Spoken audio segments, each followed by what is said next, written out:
Dobrý deň. V tomto návode si ukážeme, ako získať a stiahnuť request reporty, konkrétne request reporty podľa čísla vzorky. V navigačnom paneli na ľavej strane vyhľadajte ikonu reportov a zvoľte položku vzorka. Najprv vyberte program, pre ktorý chcete report vytvoriť. A následne aj číslo cyklu.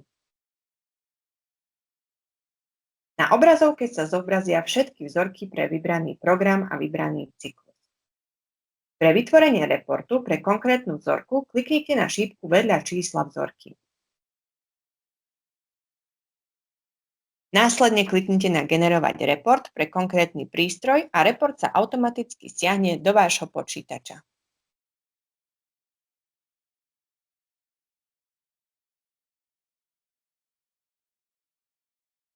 Viacnásobné reporty o analyzátoroch pre konkrétnu vzorku je možné stiahnuť súčasne v súbore ZIP kliknutím na jednu z ikon súboru ZIP vedľa čísla vzorky.